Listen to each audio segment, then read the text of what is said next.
Hello students, I was continuing with the chapter Fundamental Rights. So I suppose that I have completed the right to equality in our offline class as it was going, but all on a sudden government of West Bengal, not all on a sudden, the situation was becoming very tensed, and accordingly the government has taken decisions that till 15th of January the classes will continue with online mode. The school and colleges have been declared closed.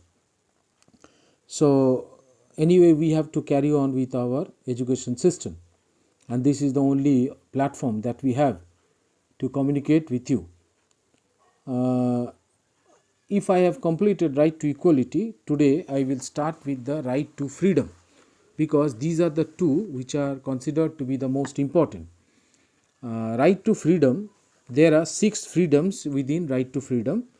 Right to freedom of speech and expression, I think I have completed this one in offline class also, but still in video once again I am doing it so that those who have missed the class, it will be easy for them to remember. Right to freedom of speech and expression, right to assemble peacefully and without arms, right to form association or union or cooperative societies, right to move freely throughout the territory of India, right to reside and settle in any part of Indian Union, and right to practice any profession or to carry on any occupation, trade or business. And originally Article 19 contained 7 rights, but the right to acquire, hold and dispose of property was deleted by the 44th Amendment Act of 1978, and these 6 fundamental rights are protected against only state action and not private individual. So these 6 rights are protected against only state action and not private individual. That means these rights are available only to the citizen and to the shareholders of a company, but not to foreigners or legal person like companies or corporations, etc.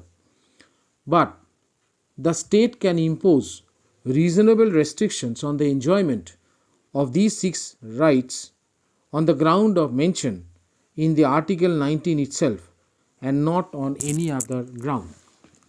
Freedom of speech and expression, it implies that every citizen has the right to express his views, opinion, belief and convictions freely by word of mouth, writing, printing, picturing or in any other manner. The Supreme Court held that freedom of speech and expression includes the following. Now you are reading only the freedom of speech, but what actually the freedom of speech means? What are the rights included within the freedom of speech? First of all, rights to propagate one's views as well as views of others. So it is not a dictatorial country. India is a parliamentary democracy where people have the right to propagate their views, and it can criticize the views of others also. Next is freedom of the press. The press can write anything, but it should not be derogatory or it should not be against the interest of the country. Right of commercial advertisement. You see, nowadays all the products which are sold in the market, for that advertisements are done, so they are known as the commercial advertisements. Right against tapping of telephonic conversation. Right to telecast. Right against tapping of telephonic conversation means no one is authorized to tap your telephonic conversation. Right to telecast, that is government has no monopoly on electronic media. That means right to telecast, that is government has no monopoly on electronic media, but in every place we have certain restrictions. Right against bandh, called by a political party or organization. So every political party has the right to call bandh or strike to protest their grievances. Right to know about government activities. Nowadays, a new act has been passed, that is right to information, according to which right to know about government activities. Then freedom of silence. Right against imposition of pre-censorship on a newspaper. Right to demonstration or picketing, but not right to strike. The state can impose reasonable restrictions on the exercises of the freedom of speech and expression on the ground of sovereignty and integrity of India, security of the state, friendly relations with foreign state, public order, decency or morality. So you don't have to go into such details. Just remember that freedom of speech includes these 10 points. Then freedom of assembly. Every citizen has the right to assemble peacefully and without arms.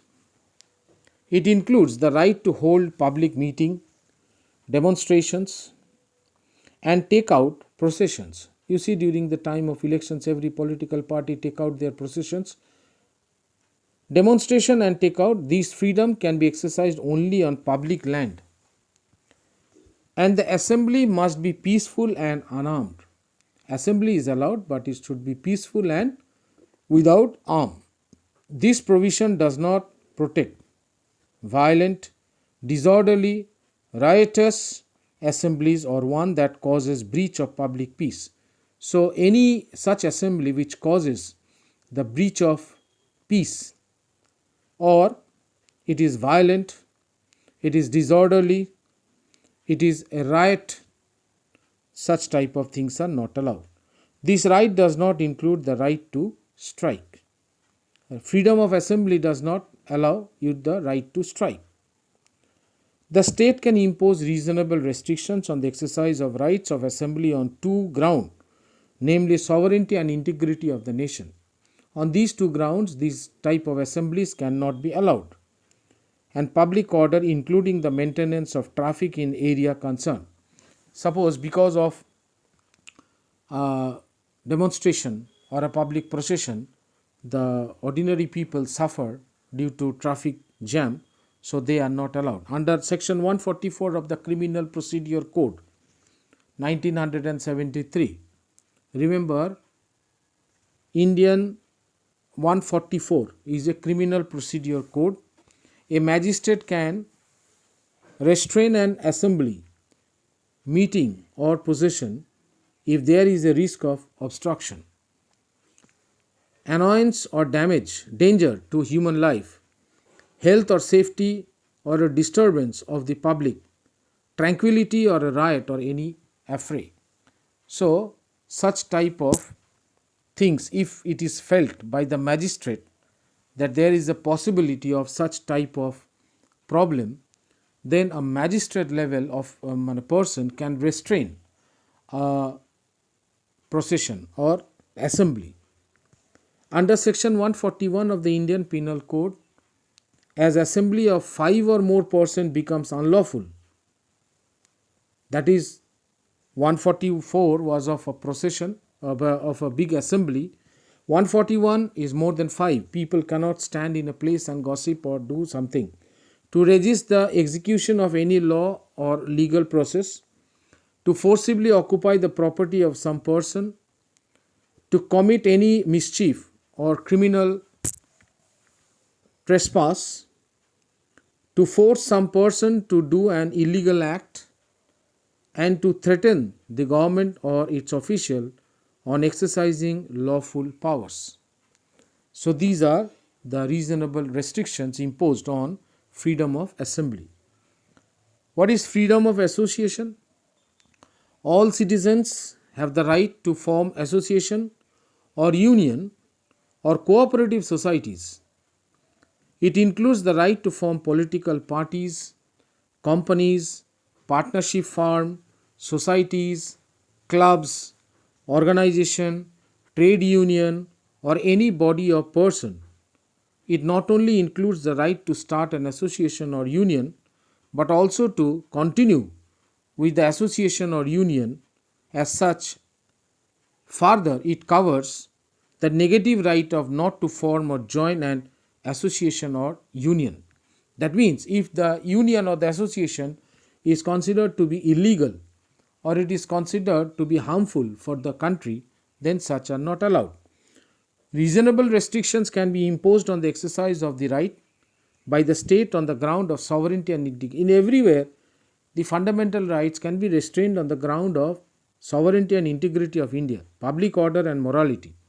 Subject to these restrictions, the citizens have complete liberty to form associations or union for pursuing lawful objectives and purpose. However, the right to obtain recognition of the association is not a fundamental right. The Supreme Court held that the trade union have to be guaranteed right to effective bargaining.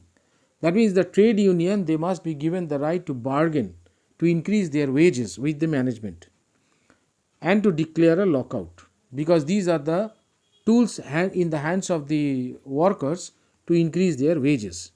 The right to strike can be controlled by an appropriate industrial law.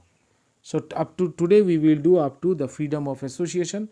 From next day we will start with the freedom of movement, and by then you should go through the video as well as the chapter, and from next time onwards I will start with a new chapter.